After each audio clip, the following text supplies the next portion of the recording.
प्यारे बच्चों नमस्कार। इस वीडियो लेक्चर में हम 10वीं कक्षा के विज्ञान का 13वां चैप्टर विद्युत धारा के चुंबकीय प्रभाव पढ़ेंगे। तो इस चैप्टर की शुरुआत करने से पहले मैं आपको ये बता देना चाहता हूं कि इस चैप्टर में जितने भी टॉपिक हैं हम एक एक करके सभी टॉपिक्स इसके पूरे करेंगे। साथ में जो भी इम्पोर्टेंट क्वेश्चंस हैं वो भी मैं आपको बताऊंगा। तो जितने भी टॉपिक मैं कवर करूंगा उनके लिए जैसे मेरे पास जो भी उपलब्ध संसाधन है उन सभी का मैं प्रयोग करूंगा। इसके अलावा एक खास बात और है कि एग्जाम की प्रिपरेशन के लिए मैंने इस पूरे चैप्टर के जो है नोट्स तैयार कर दिए हैं, तो आप यहाँ पर देख सकते हो। तो इन सभी नोट्स का जो पीडीएफ है बना करके मैंने नीचे डिस्क्रिप्शन में एक लिंक दे दिया है, और ये मैंने मेरे हिसाब से काफ़ी आसान लैंग्वेज में नोट्स बनाए हैं, तो आप इनका भी फायदा उठा सकते हैं। शुरुआत करते हैं। सबसे पहला टॉपिक हमारा आता है कि विद्युत धारा का चुंबकीय प्रभाव होता क्या है। तो देखिए कि जैसे मान लीजिए हमारे पास एक चालक है और इस चालक में से अगर विद्युत धारा गुजरती है तो ये चालक जो है ये खुद एक चुंबक की तरह से बिहेव करता है। किसकी तरह से बिहेव करता है? चुंबक की तरह से बिहेव करता है, चुंबक की तरह से व्यवहार करता है। ये जो घटना है ये क्या कहलाती है? विद्युत धारा का चुंबकीय प्रभाव कहलाती है। तो देखिए इस टॉपिक को अच्छे से समझने से पहले हमें सबसे पहले तो ये पता होना चाहिए कि चुंबक क्या होती है और चुंबक के गुण कौन कौन से होते हैं। ओके, कि चुंबक क्या होती है और चुंबक के गुण क्या होते हैं। चुंबक एक ऐसा पदार्थ होता है जो कुछ चुंबकीय पदार्थ होते हैं जैसे लोहा, निकल, कोबाल्ट वगैरह, उनको अपनी तरफ आकर्षित करते हैं। जैसे मान लीजिए लोहे की एक ब्लेड है, तो ये जब मैं इसके पास रखूंगा तो देखिए इसको आकर्षित कर लेती है। तो ठीक उसी तरह से लोहे की जगह पे अगर निकल या कोबाल्ट भी अगर हम रखें तो उसको भी चुंबक क्या करती है? आकर्षित करती है। ये अलग अलग शेप के हमारे पास चुंबक अलग अलग एक्सपेरिमेंट में हम यूज करते हैं। जैसे ये यू आकार की एक चुंबक है। इसी तरह से जैसे ये जो चुंबक मैंने ली हुई है ये एक गोल चुंबक थी जो रेडियो, टीवी वगैरह के स्पीकरों में हम यूज करते हैं, उसको मैंने तोड़ा हुआ है यहाँ पर। तो इसके अलावा एक छड़ चुंबक भी होती है। छड़ चुंबक को समझने के लिए आप ये समझिए कि इसका जो इतना इतना भाग अगर हम कट कर लें तो ये भी एक छड़ चुंबक बन जाएगी। तो चुंबक आप समझ गए होंगे कि एक ऐसा पदार्थ है जिसमें लोहा, निकल, कोबाल्ट आदि पदार्थों को अपनी ओर आकर्षित करने का गुण होता है, वो चुंबक कहलाता है।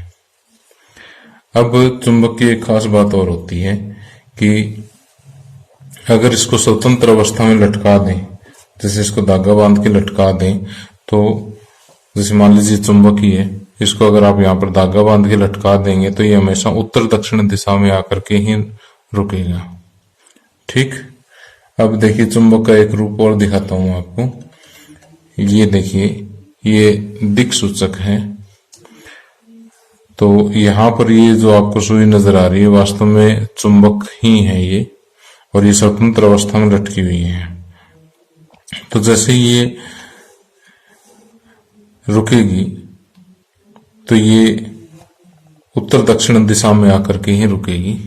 ठीक, अब तो इसमें थोड़ा सा कंपन हो रहा है, तो अगर आप जस्ट एक मिनट इसका वेट करके देखें तो ये जो रेड वाला पार्ट है ये इसका उत्तर दिखा रहा है, दूसरा दक्षिण है।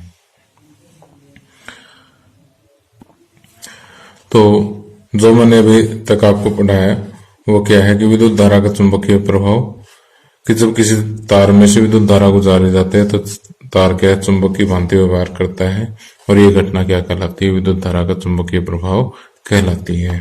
दूसरा मैंने आपको बताया कि चुंबक क्या होता है, एक ऐसा पदार्थ जो लोहा, निकल, कोबाल्ट आदि पदार्थों को अपनी ओर आकर्षित करने का जिसमें गुण होता है वो चुंबक होता है। और चुंबक को जब स्वतंत्र अवस्था में लटकाया जाता है तो हमेशा उत्तर दक्षिण दिशा में आकर के ही ठहरता है। ओके, आप चाहे तो वीडियो पॉज करके यहाँ से भी नोट्स अपने तैयार कर सकते हैं, या फिर नीचे डिस्क्रिप्शन में जो लिंक दे रखा है वहां से भी आप हेल्प ले सकते हैं। अब आइए बात करते हैं चुंबक के गुणों की। कि एक गुण तो मैंने आपको बता ही दिया कि जब चुंबक को स्वतंत्र अवस्था में लटकाया जाता है तो यह हमेशा उत्तर दक्षिण दिशा में आकर के ही रुकेगी। अब देखिए, मान लीजिए हमारे पास चुंबक है।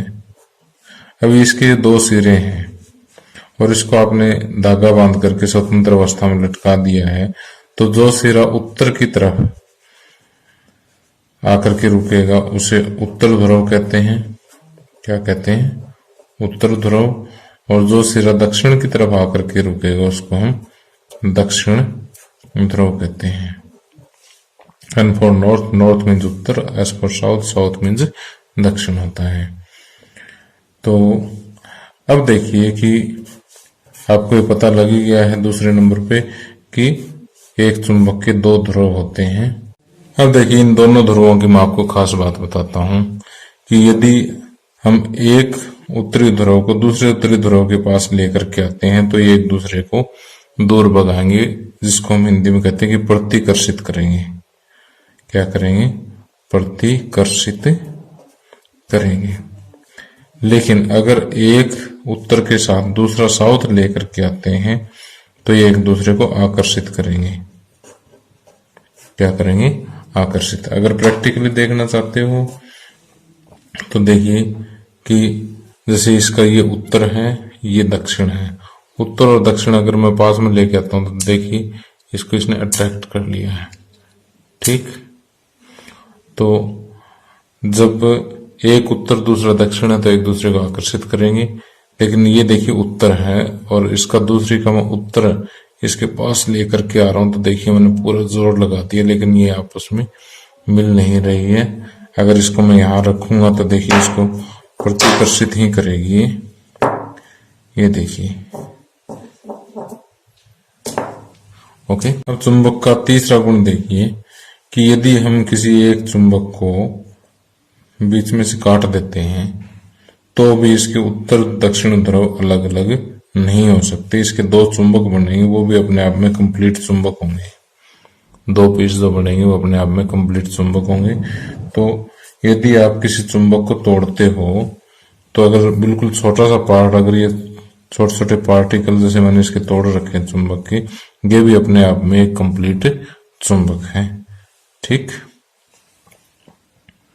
तो कहने का अर्थ ये है कि चुंबक के ध्रुवों को हम कभी भी अलग नहीं कर सकते, ये हमेशा जोड़े में ही उत्पन्न होंगे। तो देखिए, आप चुंबक के गुणों को यहां से देख सकते हैं कि पहला मैंने बताया कि जब इसे स्वतंत्र अवस्था में लटकाया जाता है तो उत्तर दक्षिण दिशा में आगे ठहरता है। दूसरा, जो सिरा उत्तर दिशा की ओर संकेत करता है उसे उत्तर ध्रुव कहते हैं, और जो सिरा दक्षिण की ओर संकेत करता है उसे दक्षिण ध्रुव कहते हैं।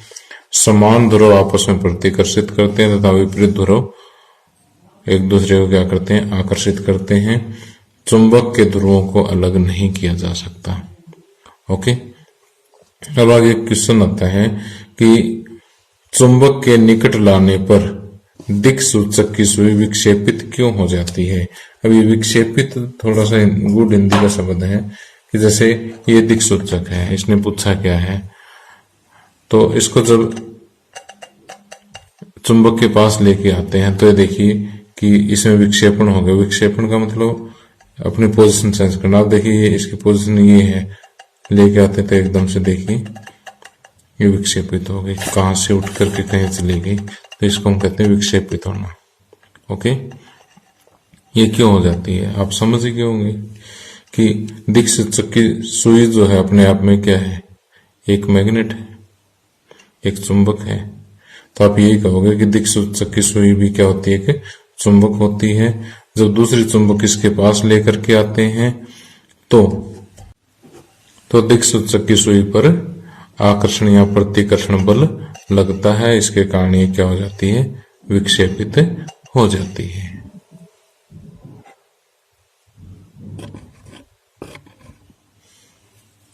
तो देखिए यहाँ पर इसका आंसर लिख भी दिया मैंने कि वास्तव में दिक् सूचक की सुई एक छोटा छड़ चुंबक होती है।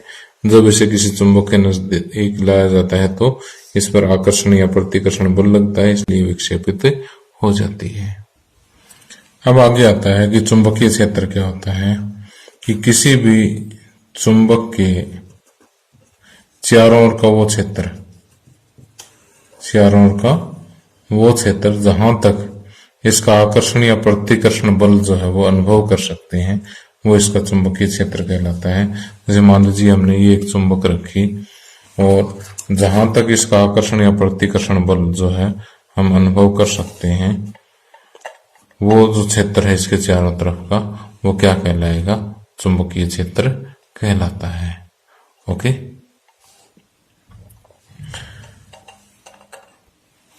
अब देखिए कि चुंबक के गुण और चुंबकीय क्षेत्र के बारे में जानने के बाद अब हम विद्युत धारा के चुंबकीय प्रभावों से संबंधित जो टॉपिक्स हैं उनको हम अच्छी तरह से समझ पाएंगे।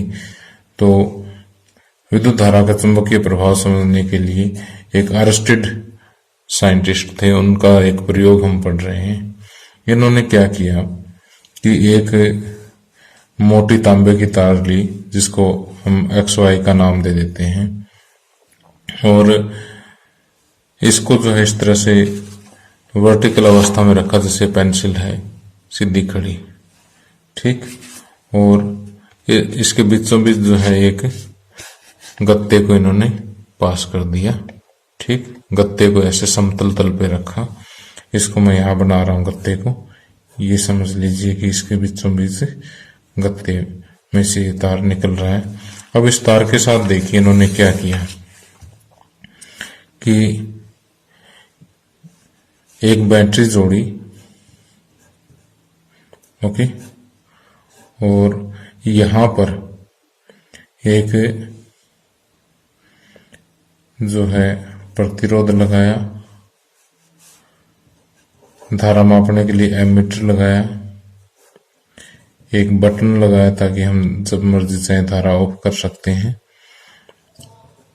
तो ये बैटरी हो गई, ये प्रतिरोध हो गया, ये एमीटर, ठीक। तो अब देखिए यहां पर इन्होंने एक छोटा सा दिक् सूचक रखा, जैसे अपने पास तो काफी बड़ा दिक् सूचक है, इसके बजाय इन्होंने क्या किया, एक छोटा दिक् सूचक इसके पास रखा।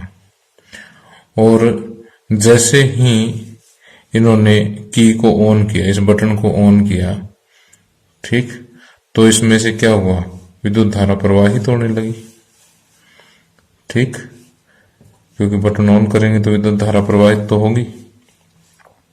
विद्युत धारा प्रवाहित होने पर क्या हुआ कि इस दिक् सूचक में एकदम से क्या आया, विक्षेप उत्पन्न हुआ, एकदम से डिफ्लेक्शन उत्पन्न हुई, इसकी सुई जो है एकदम से हिली। अब इस दिक् सूचक की सुई हिलने का मतलब क्या है कि इसके पास जरूर कोई ना कोई चुंबक आई है, चुंबक तो और कोई है नहीं। तो इसका मतलब क्या है कि ये जो तार है जिसमें से विद्युत धारा गुजरी, विद्युत धारा गुजरने पर यह तार जो है चुंबक की भांति व्यवहार कर रहा है, उसी वजह से इसके अंदर क्या हुआ, विक्षेप उत्पन्न हुआ। तो अरस्टिड ने जो है इस तरह के बहुत सारे प्रयोग किए और इनके आधार पर उन्होंने कहा कि विद्युत और चुंबकत्व दो टॉपिक जो है आपस में संबंधित घटनाएं हैं, इन दोनों को अलग अलग नहीं किया जा सकता। अब देखिए अरस्टिड के प्रयोग को आप यहां से देख सकते हैं कि यहां जैसे जैसे हमने चित्र बनाया ऐसे लिख दिया है कि इस प्रयोग में एक मोटे तार XY को चित्र के अनुसार परिपथ में जोड़ा जाता है। एक छोटी दिक् सूचक जो है इसके पास क्षैतिज रूप में रखी जाती है और प्लग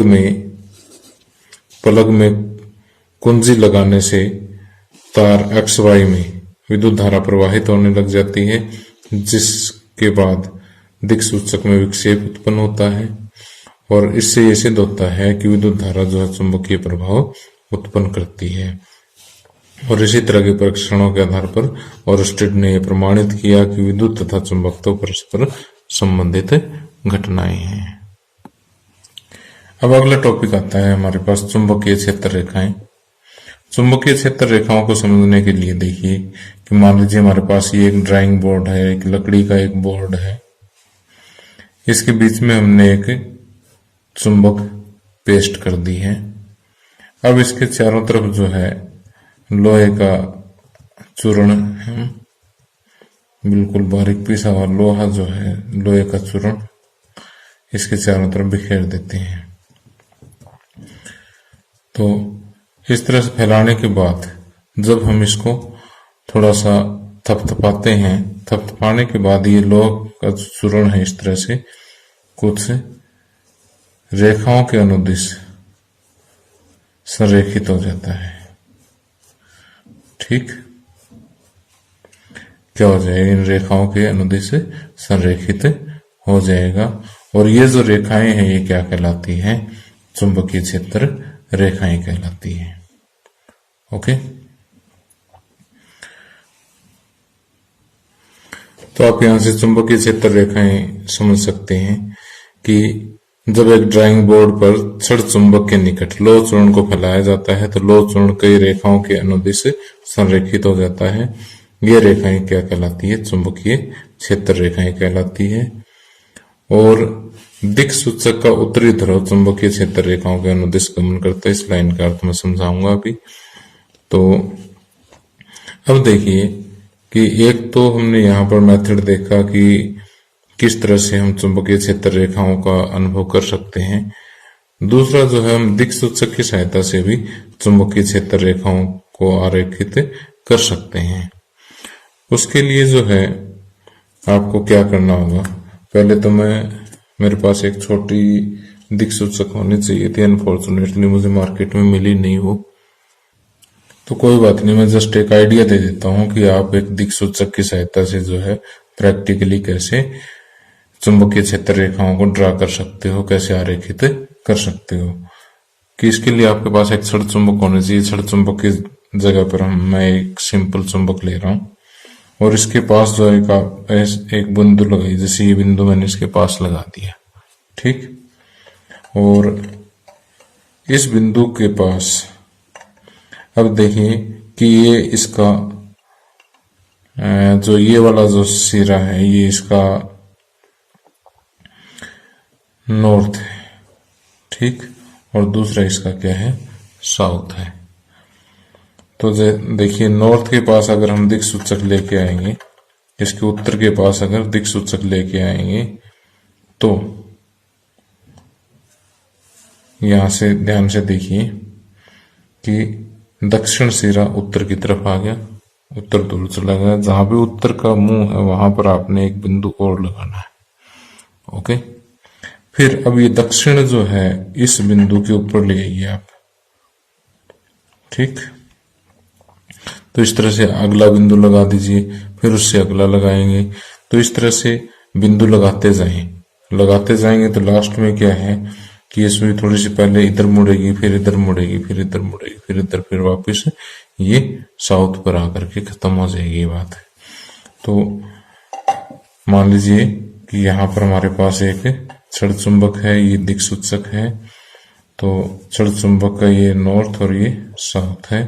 तो शुरू में जो है ये इस तरह से साउथ की तरह आ जाएगा। आपने एक बिंदु यहाँ लगाना, एक यहाँ लगाना, फिर इसको यूं का यूं उठाया, यहाँ रख दिया। अब ये इस तरह से होगा, आगे वाला बिंदु लगाते जाओ, ऐसे उठा करके लगाते जाओ। ठीक, समझिए बात को। जैसे जैसे आप ये लगाते जाओगे तो इस तरह से आपको कई सारे बिंदु मिलते जाएंगे। अब इन बिंदुओं को मिलाएंगे तो एक रेखा हमारे पास होगी, वो क्या है, चुंबकीय क्षेत्र रेखा है। ठीक, तो इस टाइप से फिर ये प्रोसेस रिपीट करेंगे हम इस साइड में, इस साइड में, और इधर बहुत सारे चुंबकीय क्षेत्र रेखाएं जो है वो ड्रा कर सकते हैं। अब देखिए दिक् सूचक की सहायता से चुंबकीय क्षेत्र रेखाओं को किस तरह से आरेखित करते हैं। प्रैक्टिकली तो मैंने आपको बता दिया। अब अगर एग्जाम में आए तो लिखना कैसे है कि एक कागज की शीट को ड्राइंग बोर्ड पर रखें तथा कागज के बीच में एक छड़ चुंबक रखें। एक दिक् सूचक को चुंबक के उत्तरी ध्रुव के नजदीक लाइए। फिर दिक् सूचक की सुई को इस प्रकार व्यवस्थित कीजिए कि उसका दक्षिण ध्रुव चुंबक के उत्तरी ध्रुव की ओर संकेत करे। एक नुकीली पेंसिल से उसके दोनों सिरों की आकृतियों को अंकित करें। ठीक, अब सेकंड स्टेप ये बड़ा समझा रहा हूं। कि दोनों बिंदु हमने अंकित कर दिए हैं।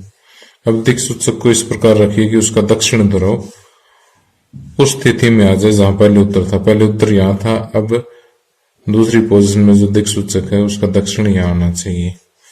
ठीक, और इस तरह से इस प्रक्रिया को हम दोहराते रहेंगे। जो प्राप्त बिंदु आएंगे उनको हम मिलाते रहेंगे, और जो वक्र हमें प्राप्त होगा, यहाँ पर एक कर्व जो प्राप्त होगा वो क्या है, चुंबकीय क्षेत्र रेखा है। इस तरह से हम कई सारी क्षेत्र रेखाएं जो है वो ड्रा कर सकते हैं। ओके, अब देखिए कि एक इम्पोर्टेंट बात यहां से नोट करने वाली है कि जो चुंबकीय क्षेत्र जो हमने अभी पढ़ा कि चुंबकीय चारों ओर का क्षेत्र, जहां पर इस चुंबक के चारों ओर का क्षेत्र जहां पर हम इसका आकर्षण या प्रतिकर्षण बल को अनुभव कर सकते हैं, वो क्या होता है, एक सदिश राशि है। देखिए दो तरह की राशियां होती है, एक अदिश राशि और एक सदिश राशि। अदिश राशि को सिर्फ उसके परिणाम से व्यक्त कर सकते हैं। जैसे द्रव्यमान है, किसी चीज का द्रव्यमान बता दें भी, इसका 2 किलोग्राम द्रव्यमान है, तो उसकी दिशा बताने की जरूरत नहीं है, तो द्रव्यमान अदिश राशि है। लेकिन सदिश राशियों में क्या है कि जिसका परिणाम भी बताना होगा और दिशा भी बतानी होगी, तब ये कंप्लीट रिप्रेजेंट होगी, तभी कंप्लीट हम बता सकते हैं।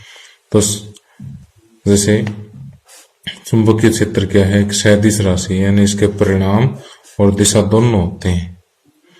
ठीक, तो परिणाम तो यहां से डिटेक्ट हो ही जाएगा कि जितनी ज्यादा विक्षेप होगा इसमें क्या कहते हैं दिक्सूचक में, उतना ही स्ट्रॉन्ग वहां पर चुंबकीय क्षेत्र होगा।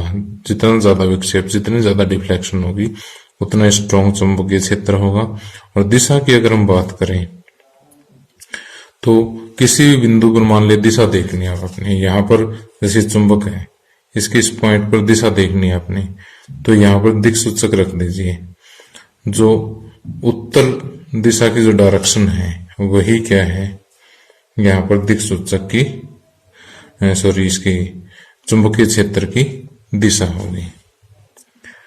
तो हम यहाँ पर यह भी कह सकते हैं कि चुंबकीय क्षेत्र की दिशा वह मानी जाती है जिसके अनुदिश दिक्सूचक का उत्तरी ध्रुव क्षेत्र के भीतर गमन करता है। ओके, आगे एक मोस्ट इंपोर्टेंट टॉपिक आ रहा है कि चुंबकीय बल रेखाओं के गुण। बहुत इंपॉर्टेंट टॉपिक है एग्जामिनेशन पॉइंट ऑफ व्यू से।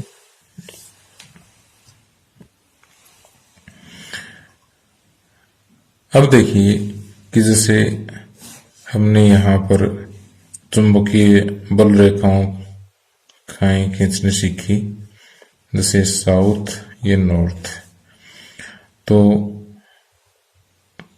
हम ये मान के चलते हैं, ये परिपाटी है इसकी, ये एक फिजिक्स के अंदर परंपरा बनी हुई है कि हम ये मान के चलते हैं कि चुंबकीय बल रेखाएं नॉर्थ से शुरू होती है, उत्तर ध्रुव से शुरू होती है और दक्षिणी ध्रुव पर आकर के विलीन हो जाती है, गायब हो जाती है। उसके बाद ये चुंबक के अंदर दक्षिण से उत्तर की ओर चलती है। इस तरह से ये क्या है, बंद वक्र है। ठीक, तो ये जो मैंने तीर का निशान दिया है ये इसकी दिशा बता रहा है। ठीक, तो यहां से इस तरह से मैं एक बार 2-3 रेखाएं और खींचता हूं, फिर आपको कई सारे बिंदु इसके बताऊंगा।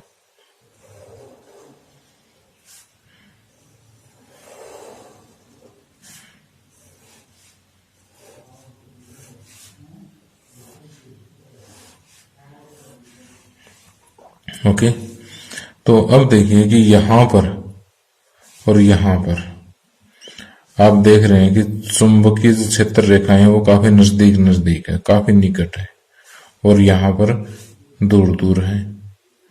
तो जहां चुंबकीय क्षेत्र रेखाएं निकट होती है वहां चुंबकीय क्षेत्र अधिक प्रबल होगा, वहां पर इसकी ताकत ज्यादा होगी, प्रबलता अधिक होगी। और जहां पर चुंबकीय क्षेत्र रेखाएं विरल होगी, दूर दूर होगी, वहां चुंबकीय क्षेत्र की प्रबलता कम होगी।